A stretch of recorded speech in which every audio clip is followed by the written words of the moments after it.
Hello, good morning class. How are you all? मैं फिर आपके सामने हूँ। हमने कल बात की थी कि मेडिकल साइंस के बारे में बात करेंगे और उसमें हम मेडिकल माइक्रोबायोलॉजी को पढ़ेंगे। तो मैं बहुत थोड़ा सा टाइम लूँगा, just I will take the few minutes. Specially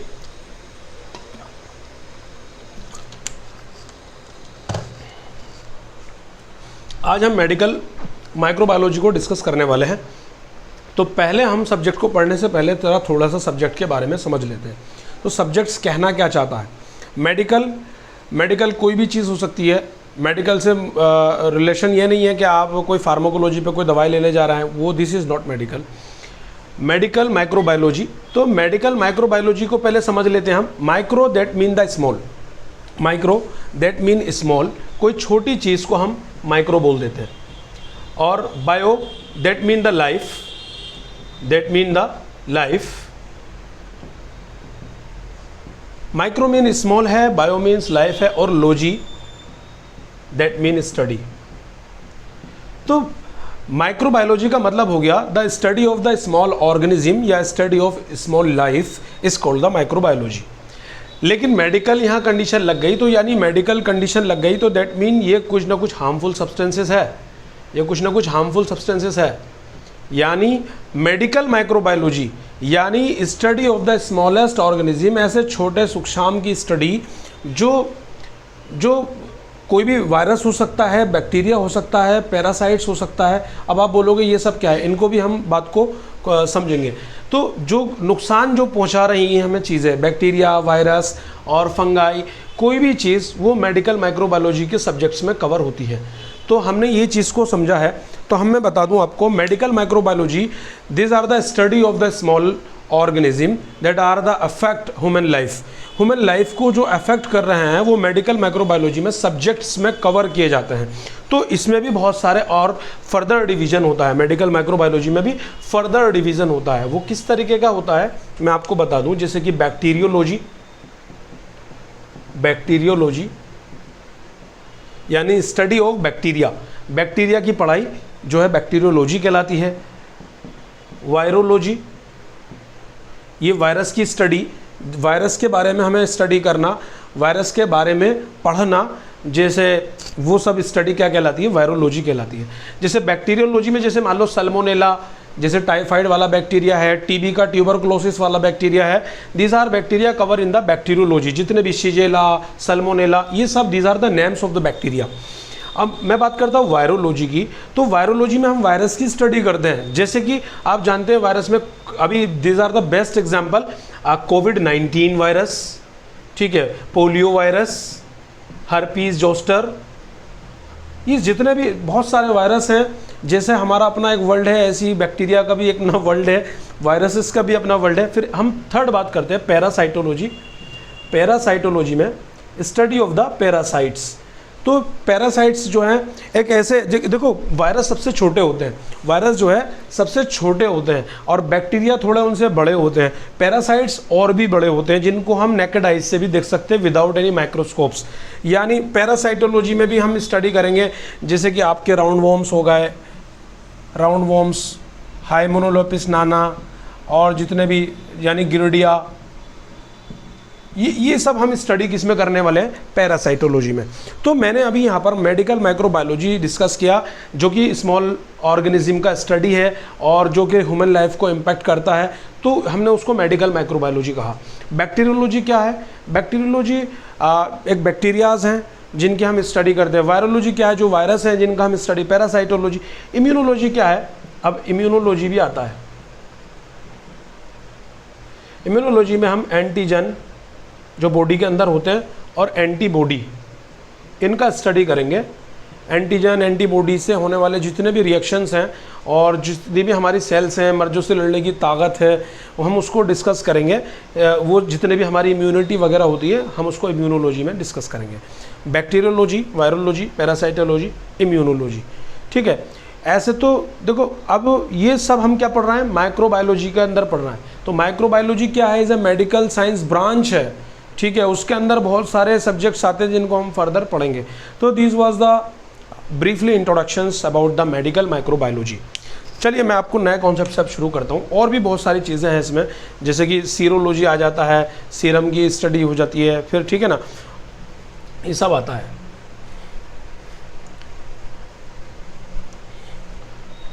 अब हम मेडिकल माइक्रोबायोलॉजी में सबसे पहले हम बैक्टीरियोलॉजी को शुरू करेंगे।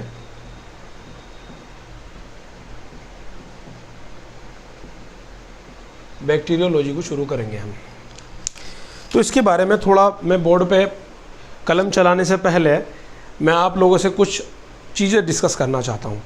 जैसे कि एग्जांपल्स के तौर पर ले लीजिए, एक हमारा अपना वर्ल्ड है, हम अपने वर्ल्ड में जी रहे हैं, बहुत सारे ढेर सारे रिसोर्सेज हैं, बहुत सारी चीज़ें हैं। खाने के लिए हमें नरिशमेंट चाहिए होता है, पीने के लिए हमें ड्रिंकिंग वाटर चाहिए होता है, और हमें डिफरेंट फिक्स रिसोर्सेज चाहिए होते हैं, वर्किंग रिसोर्सेज चाहिए होते हैं, जिनको हम यूटिलाइज़ कर सकें, जिससे हम जीवन अपना व्यतीत कर सकें। इसी तरीके से इनका भी एक वर्ल्ड होता है, ठीक है, जिसमें ये रह रहे हैं, ठीक है। जैसे जैसे बैक्टीरियोलॉजी जिसमें ये है, अब ह्यूमन का जितना भी वर्ल्ड है वो सब ह्यूमन का इवोल्यूशन काय में पढ़ा जाता है, एंथ्रोपोलॉजी में पढ़ा जाता है। जितना शुरू से लेकर के एंड तक जितना भी ह्यूमन का इवोल्यूशन जो है ना, वो जब पढ़ा गया है वो सब एंथ्रोपोलॉजी में। ऐसी एक बैक्टीरियाज का एक वर्ल्ड है, और ये जो बैक्टीरियोलॉजी जो है ये एक सब्जेक्ट है, बैक्टीरियोलॉजी यानी स्टडी ऑफ बैक्टीरिया। तो इसमें जो है ये बात कह दी गई है कि स्टडी ऑफ बैक्टीरिया, कि हम बैक्टीरिया की स्टडी करने वाले हैं, हम जो है बैक्टीरिया की स्टडी करने वाले हैं, हम बैक्टीरिया की स्टडी करने वाले हैं। लेकिन बैक्टीरिया की स्टडी करने से पहले इनका कुछ बैकग्राउंड हमें जानना पड़ेगा। तो बैकग्राउंड हम जानते हैं, जैसे कि हमारा एक तो जीनस होता है, जैसे कि होमो, और एक स्पीशीज़ होती है सैम्पियंस। तो इसी तरीके से हर बैक्टीरियाज का भी एक जीनस है और हर बैक्टीरिया का एक स्पीशीज़ है। तो हर इनका भी इसी सिमिलरली है। जैसे हमें नरिशमेंट, खाने पीने के लिए चीज़ें, रिसोर्सेज चाहिए होती है, इन्हें भी अपने सर्वाइवलिटी के लिए रिसोर्सेज चाहिए होती है, नरिशमेंट चाहिए होती है, और अपनी जनरेशन को बढ़ाने के लिए भी ये सारी चीज़ें इनमें सिमिलर टू एज ह्यूमन। तो ये सारी चीज़ें इनके अंदर होती हैं।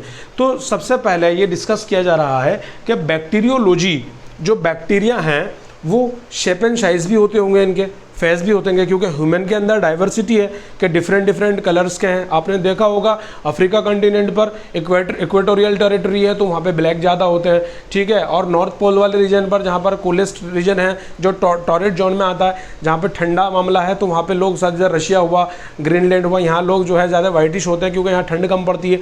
और जो बीच में ट्रॉपिकल एरिया में रहते हैं वो थोड़े ब्लैक भी होते हैं, थोड़े वाइट भी होते हैं, मतलब नॉर्मली हम जैसे गेहूँ ही कलर है इस तरीके का कलर होता है। तो इसी तरीके से सिमिलरली बैक्टीरियाज की भी डिफरेंट इन्वायरमेंट में डिफरेंट स्पीशीज क्रिएट होती है, और इनके डिफरेंट नाम हैं। जैसे हमारे नाम है सोनू, मोनू, नदीम, शानू, मोनू, सब इसी तरीके से इनके भी अपने बैक्टीरियाज के नाम होते हैं। और इनकी, जैसे हमारे यहाँ कास्ट सिस्टम है, that is very not good, but ऐसी कास्ट सिस्टम इनमें भी है। जैसे कि कोई अलग जीनस से बिलोंग करता होगा, कोई अलग जीनस से, कोई अलग चीज़ से बिलोंग करता होगा, किसी का नाम अलग, सबके नाम भी अलग है। और बात रही उनका हर किसी के characteristic, clinical feature and characteristic, हर किसी का देखो एक सिस्टम अलग होता है। जैसे ह्यूमन बीइंग के अंदर हम इसको समझ सकते हैं कि कोई कन्फेक्शनर है, कोई हलवा वाला है, कोई चाय वाला है, कोई डॉक्टर है, कोई मेडिकल साइंस है, कोई इंजीनियर है, कोई बायोटेक्नोलॉजिस्ट है, कोई ना कोई कुछ है।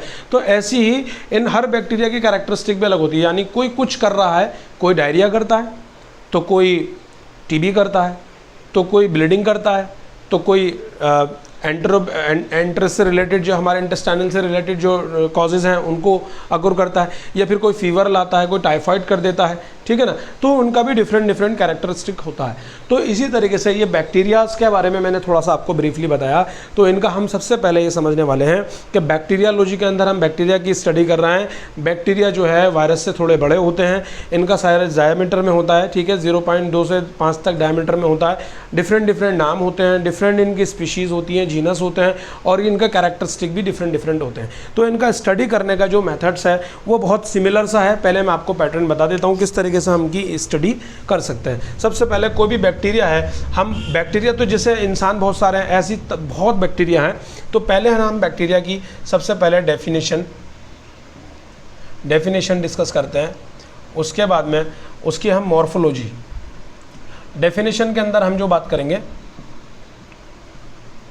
डेफिनेशन के अंदर वो बैक्टीरिया क्या करता है, कितना साइज का है, ये और जो है उसका मेन काम क्या है, हम उसको डिस्कस करें। मॉर्फोलॉजी के अंदर हम उसका दिखने में कैसा है, यानी एक तरीके का फ़ोटो मान लो आप कि एक फ़ोटो बैक्टीरिया का किस तरीके का होना चाहिए, वो फ़ोटो मॉर्फोलॉजी के अंदर इसमें चिपका हुआ मिलेगा आपको। तो ठीक है, फिर उसके बाद उसका क्लिनिकल फीचर, यानी क्लिनिकल फीचर्स में ये यानी क्या क्या करता है, सिम्टम्स, इसके अंदर ये करने के बाद में क्या क्या लक्षण दिखेंगे, यानी अब जैसे मान लो टाइफाइड का बैक्टीरिया आ गया तो फीवर आ रहा है, ये सब चीज़ आ रहा है, पेट खराब हो रहा है, तो सिम्टम्स में सिम्टम्स डिस्कस करेंगे। ठीक है, पैथोजेनेसिस, यानी पैथोजेनेसिस के अंदर हम पूरा मोड ऑफ ट्रांसमिशन देखेंगे, ये बैक्टीरिया अंदर गया कैसे है, कहाँ कहाँ पहुँचा है, कहाँ कहाँ से निकला है, और किस जगह इसने इम्पैक्ट किया है, और कहाँ पर इसने जो है कॉज किया है, और कहाँ पर क्या क्या दिक्कतें आई हैं, ये सब हम पैथोजेनेसिस में देखेंगे। उसके बाद में हम लैब डायग्नोसिस देखिएगा, घर बन रहे हैं अब डॉक्टर जो है, डॉक्टर आप घर ही बन जाएंगे ये सब चीज़ें पढ़ेंगे तो लैब डायग्नोसिस में हम लैब का डायग्नोसिस करते हैं कि किस तरीके से ब्लड टेस्ट करते हैं, किस तरीके से उसमें माइक्रोस्कोपिक एग्जामिनेशन करते हैं, कौन कौन से टेस्ट आते हैं, कैसे हम फिजिकल एस्कल्टेशन करते हैं, और जो है अल्ट्रासाउंड, एक्सरेज, ब्लड टेस्ट, ये कल्चर, सारी एक्टिविटीज़ हम लैब डायग्नोसिस में डिस्कस करेंगे। तो उसके बाद में फिर हम बात करेंगे ट्रीटमेंट के बारे में। तो फिर हम ट्रीटमेंट में क्या क्या दे सकते हैं, इसको ख़त्म करने का क्या तरीका है भाई, तो इसमें हम ये सारी चीज़ें डिस्कस करते हैं। तो आप देखते हैं कि जैसे डेफिनेशन को हम डिस्कस करेंगे, मॉर्फोलॉजी को, क्लिनिकल फीचर्स को, सिम्टम्स को, एंड पैथोजेनेसिस को, लैब डायग्नोसिस एंड ट्रीटमेंट। तो these are the headings, major headings, we will cover all bacterias. और मैं आपको एक पढ़ने का स्ट्रेटजी बता दूंगा जिसमें आपको 10-12 बैक्टीरियाज कवर करा दूंगा। उसके बाद आप कोई सी भी बैक्टीरियोलॉजी की बुक्स उठा लें, आप इसी मेथड से सारे बैक्टीरियाज को किल कर देंगे, दैट मीन पढ़ लेंगे, और आपके एग्ज़ाम प्रोस्पेक्टिव से वो इतना सफिशिएंट मटेरियल होगा, चाहे कोई से भी एग्ज़ाम्स हो आप उसमें क्वालिफाई कर जाएंगे। तो ये बैक्टीरियोलॉजी है, आप समझ के पढ़ेंगे तो आपको इतना नॉलेज अवेयरनेस के लिए बहुत ज़्यादा ज़रूरी है, क्योंकि बहुत बहुत ख़तरनाक बैक्टीरियाज़ हैं। बहुत सारे हमारे गवर्नमेंट ने इनिशिएटिव्स ले रखे हैं बैक्टीरियाज़ को किल करने के लिए, जैसे टीबी के लिए बहुत सारे इनिशिएटिव्स ले रखे हैं, और बहुत सारे वायरल डिजीज़ के लिए भी इनिशिएटिव ले रखे हैं, वो वायरोलॉजी में हम डिस्कस करेंगे। We will start today a bacteria characteristic, के पहले बैक्टीरियाज़ को समझने के लिए पहले बैक्टीरियाज़ की कैरेक्टरिस्टिक भी, थोड़ा जनरल नॉलेज भी बैक्टीरियाज़ के बारे में हमें होना चाहिए। तो ये तो था हमारा बेसिक जो कि बिल्कुल बिगिनर्स हैं, जो स्टार्ट कर रहे थे, उन लोगों के लिए भी बेसिक था। अब हम थोड़ा ऊपर लेवल पर आते हैं। फिर उसके बाद हायर लेवल का मैं आते ही स्टार्ट कर देता, मैं आता और आते ही बोलता, मैं have attention your please, today we will discussion the bacteriology has the size the, तो इतना ये आपके बाउंसर्स जाता सब चीज़ एकदम से वो, क्योंकि हमारे साथ बहुत नए लोग भी हैं, और बहुत से ऐसे भी हैं जिन्होंने अभी 12th पास किया है, बहुत से ऐसे भी हैं जो यूपीएससी के 5-5 साल के एस्पिरेंट्स हैं जिन्होंने मेंस तक लिख दिया है, और जो अब, और बहुत से ऐसे भी हैं जो नीट की काफ़ी टाइम से प्रिपरेशन कर रहे हैं, बहुत से ऐसे हैं जो बीडीएस में हैं, कुछ मेरे पास एमबीबीएस स्टूडेंट्स के कमेंट भी आते हैं, कुछ एमबीबीएस फर्स्ट ईयर में है, सेकेंड ईयर में है, तो सभी को लेकर के चल रहा है। क्योंकि देखो बेसिक अगर आप बोलेंगे कि बेसिक आप मत कवर कीजिए, ये तो सब पढ़ा हुआ है, ये तो सब चीज़ है, तो उससे फिर मेरा भी कॉन्फिडेंस थोड़ा डिक्रीज़ होगा, और उससे जो है मैं भी प्रॉपर जो है आपको नॉलेज शेयर नहीं कर पाऊंगा।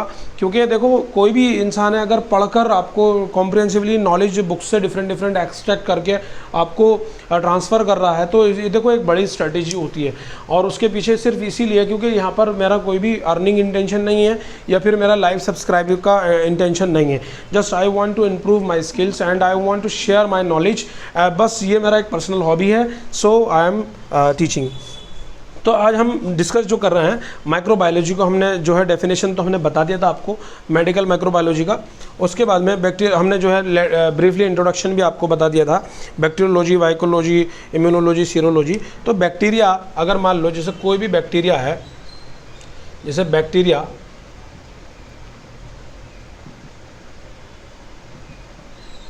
क्या है, बैक्टीरिया एक ऑर्गेनिज्म है। ऑर्गेनिज्म में मतलब छोटी मखलूक है जो हमें दिखती नहीं है, जिसको हम माइक्रोस्कोप से देखेंगे।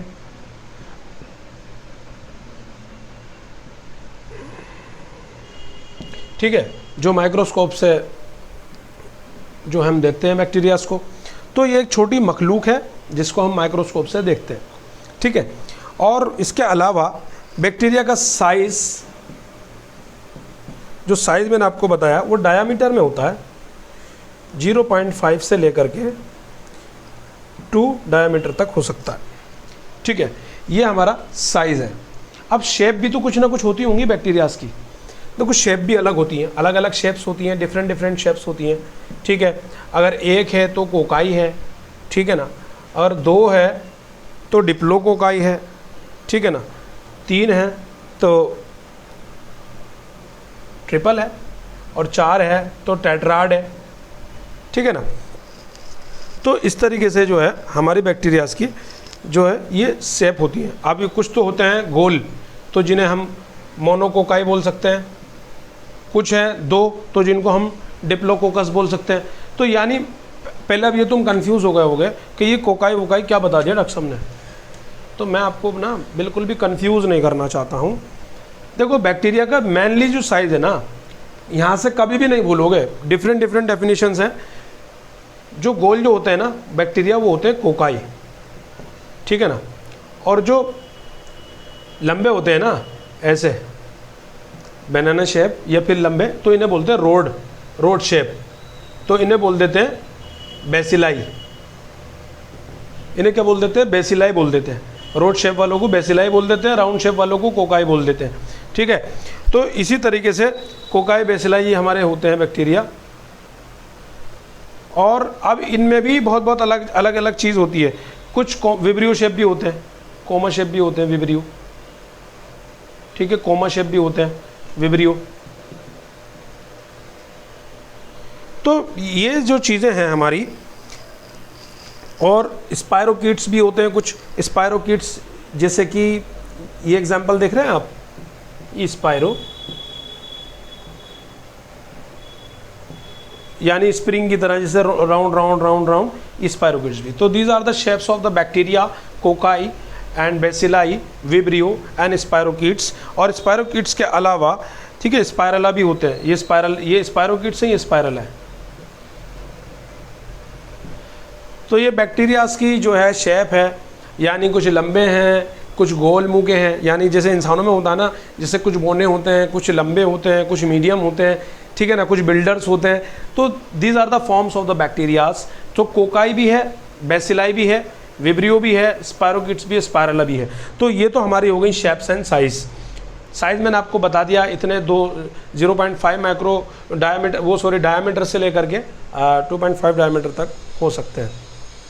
तो अब इसमें भी बहुत सारे डिफरेंशिएट होते हैं। एक है तो मोनोकोकाई है, 2 हैं तो डिप्लोकोकस है। ये कोका, ये ना कोकाई को कोकस बोल सकते हैं, कोका ये म्यूसिफोरा, कोरकोकस म्यूसिफेरस वो नहीं है ये जो आपने 12th में पढ़ा है, जैसे कि नारियल गोले का साइंटिफिकली नेम याद है आप लोगों को? साइंटिफिकली नेम अब बोलेंगे सर कहाँ से कहाँ पहुँच गए। साइंटिफिकली नेम्स आपने पढ़े होंगे, पेरिप्लेनेटा अमेरिकाना कॉकरोच का, कोरकोकस म्यूसिफेरा नारियल पानी का, ठीक है ना, पेरिप्लेनेटा अमेरिकाना कॉकरोच का, है ना, सोलेनम नाइग्रम उसका था मकोई का, और रेफेनस सेटाइबस मूली, समथिंग यू आर रिमेंबर। और इसके अलावा आपने पढ़ा होगा हिबिस्कस रोजा साइनेसिस, ये सब आपने पढ़ा होगा, गुलहड़ के पेड़ का। तो ये ऐसी साइंटिफिकली नेम्स इन बैक्टीरियाज के भी आएंगे। अभी आप देखेंगे बैक्टीरियाज के भी नाम होंगे, पर इतने डेंजर नहीं होंगे जितने 12th में थे। तो यानी अब कोकस को हम कोकाई बोल सकते हैं, कोकाई को कोकस बोल सकते हैं। तो एक है तो मोनोकोकस, और ये 2 हैं तो डिप्लोकोकस, और जैसे मान लो 3 है तो ट्राई, और फिर ये 4 हैं तो टेट्राड बोल सकते हैं इसको, यानी टेट्राड बोल सकते हैं, टेट्राड बोल सकते हैं इसको, ठीक है। और 4 से ज़्यादा हैं, ग्रेप्स लाइफ स्ट्रक्चर्स है, ग्रेप्स लाइफ स्ट्रक्चर है, तो आप इसको ना स्टेफाइलोकोकस बोलेंगे, स्टेफाइलोकोकस। ग्रेप्स लाइक जो स्ट्रक्चर होगी उसको आप स्टेफाइलोकोकस बोलेंगे। तो ये जो थी, अब इनकी हमने ये जो है शेप पढ़ ली, साइज़ पढ़ ली। अब कैरेक्टरिस्टिक भी तो कुछ होनी चाहिए, जैसे कि हम काम करते हैं कोई ना कोई ऐसी कैरेक्टरिस्टिक भी तो होनी चाहिए। तो यानी कुछ कैरेक्टरिस्टिक ऐसे हैं कि कुछ तो बेचारे अपाहिज होते हैं लोग, और कुछ चलने फिरने वाले भी होते हैं, कुछ बेड पे रहते हैं हॉस्पिटल में, और कुछ जैसे हम इस तरीके से होते हैं। इस तरीके से बैक्टीरियाज में भी है सिस्टम। तो मैं आपको बता देता हूँ, पहले ना आप समझने के लिए पहले मैं आपको बता देता हूँ। मोनोट्राइकस। और क्योंकि समझना बहुत ज़रूरी है, अगर आपका कॉन्सेप्ट यहाँ पर क्लियर नहीं होता है तो बहुत ज़्यादा दिक्कत हो जाएगी फिर आपको हमेशा के लिए। और अगर आपको यहाँ क्लियर हो गया तो कोई सी भी बुक्स पढ़ लीजिए आप।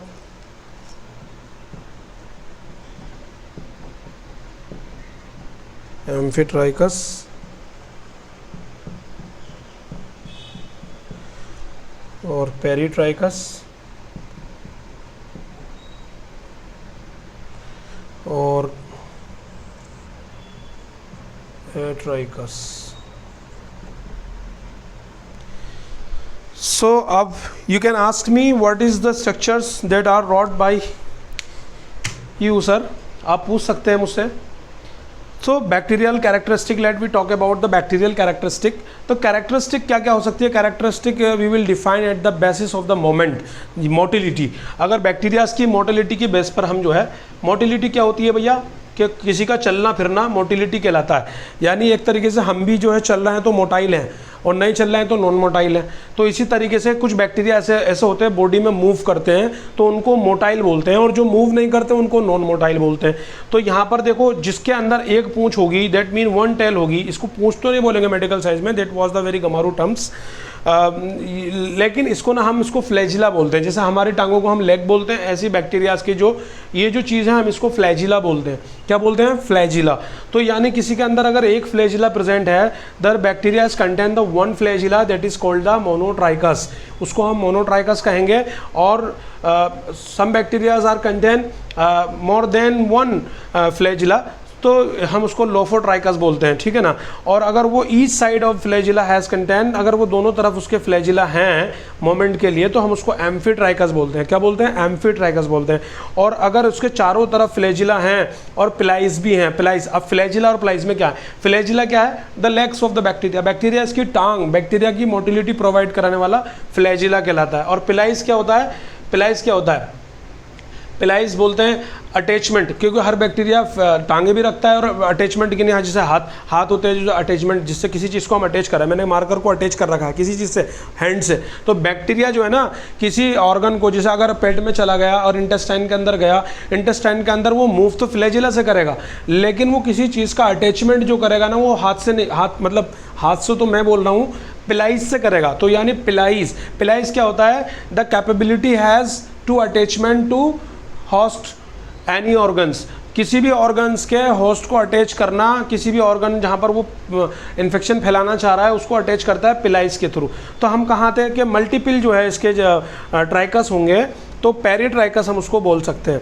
तो और जिसके अंदर कुछ बैक्टीरिया ऐसे, कुछ हम ह्यूमन बींग्स में होते हैं जो हैंडीकैप्ड होते हैं, जिनके अंदर कोई क्षमता नहीं होती, there was not the capabilities, तो हम उनको क्या बोलते हैं? हैंडीकैप्ड बोलते हैं। तो इसी तरीके से कुछ बैक्टीरिया मूव नहीं कर सकते, जिनके पास कोई फ्लैजिला, कोई प्लाइज नहीं है, तो हम उनको एट्राइकस बोलते हैं, एट्राइकस बोलते हैं। तो मैं ask the question, the bacteria has contained the one flagella in one side, that is called the monotrichous. Bacteria is more than the flagella, more than one flagella, that is called the lophotrichous, and each side flagella present, that is amphitrichous, and multiple side contain peritrichous, and absence of the flagella is called atrichous. So you can understand easily what I am saying. तो आपको I hope इतना समझ में आया होगा।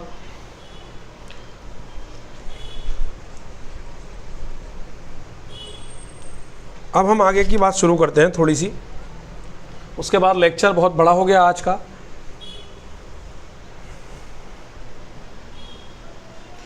हाँ, एक चीज़ और बता रहा था कि लार्जेस्ट बैक्टीरिया, सबसे अब तक का बड़ा जो बैक्टीरिया है, लार्जेस्ट बैक्टीरिया जो है फिशेल सोनी है, फिशेल सोनी। और अभी एक रिसर्च हुई है, थियो मार्गरेट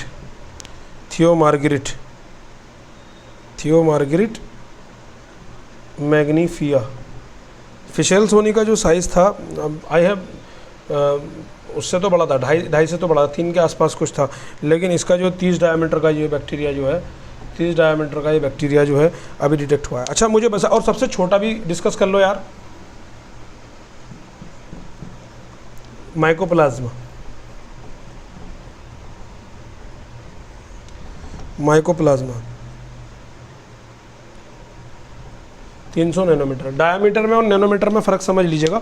डायमीटर एक बड़ा होता है साइज़ और नैनोमीटर बहुत छोटा साइज़ होता है। तो नैनोमीटर में जो आपको दिखेंगे ना, या नैनोमीटर में या माइक्रोन में जो दिखेंगे ना आपको, वो वायरस दिखते हैं ज़्यादातर। तो सबसे छोटा जो बैक्टीरिया है वो माइकोप्लाज्मा है, और जो सबसे जो बड़ा बैक्टीरिया है जो फिशेल सोनी अब तक जो है डिस्कवर किया गया था, लेकिन अभी थियो मार्गरेट भी नया बैक्टीरिया आया। यानी आप बता दो मुझे सबसे बड़ा आदमी कौन सा है अपने इंडिया के अंदर? मिस्टर ग्रेट खली। सो ऐसी ही इनमें भी सबसे बड़ा भैया ये फिशेल सोनी और थियो मार्गरेट है, ठीक है ना। तो ये स्मॉलेस्ट बैक्टीरिया और ये चीज़ है। तो these we will discuss some examples of the bacterias. तो हम कौन कौन से बैक्टीरियाज को पढ़ने वाले जैसे पढ़ सकते हैं बैक्टीरियाज को, इसी बेस पे हम इसी तरीके से हम किस तरीके से बैक्टीरियोलॉजी की स्टडी करते हैं। पहले डेफिनेशन, फिर मॉर्फोलॉजी, फिर उसका क्लिनिकल फीचर्स, पैथोजेनेसिस के बाद उसके सिम्टम्स, फिर सिम्टम्स के बाद लैब डायग्नोसिस, और उसके बाद में फिर ट्रीटमेंट, प्रोफाइलॉजिस, हम ये सब पढ़ सकते हैं। बैक्टीरियाज को हम किस तरीके से कैरेक्टरिस्टिक कर सकते हैं, तो हम बैक्टीरियाज को पढ़ेंगे लेकिन कल से। लेकिन आज टाइम बहुत ज़्यादा हो गया है, तो अब मैं तो आपको बताता हूँ कि कौन कौन से बैक्टीरिया होते हैं। एग्जाम्पल ऑफ बैक्टीरिया, भाई कुछ नाम भी बता दीजिए सर। आपने इतने ढेर सारे बैक्टीरियाज के कैरेक्टरिस्टिक फीचर्स ये सब बता दिए, कुछ नाम भी बता दीजिए। चलिए तो नाम बता देते हैं, जैसे कि आपको सल्मोनेला, शिजेला, ठीक है, माइकोबैक्टीरियम, ट्यूबरक्लोसिस। या बुरा मत मानना भाई कि राइटिंग इतनी बुरी इसलिए हो जाती है, डॉक्टरी पढ़ते पढ़ते इतनी बुरी हो ही जाती है। अब जाते हो, मैं आपको एग्जांपल बताऊं, ग्रेजुएशन में ऐसे करके ग्रेजुएशन, ठीक है, पीजी में ग्रेजुएशन, पीएचडी में ग्रेजुएशन, और पोस्ट फिर तुम जब डॉक्टर बन जाते हो तो ये करने लगते हो भाई। तो छोटा छोटा जॉब भी बहुत ज़रूरी है, एक एक स्लॉट लेना, थोड़ा एंटरटेनमेंट रहे ताकि स्टडी का एनवायरनमेंट रहे। सल्मोनेला, शिजेला, माइकोबैक्टीरियम, ट्यूबरक्लोसिस, और भी बहुत सारे बैक्टीरिया हैं जैसे कि गनोरिया, नाइजीरिया गनोरिया और नाइजीरिया मेनिंजाइटिस,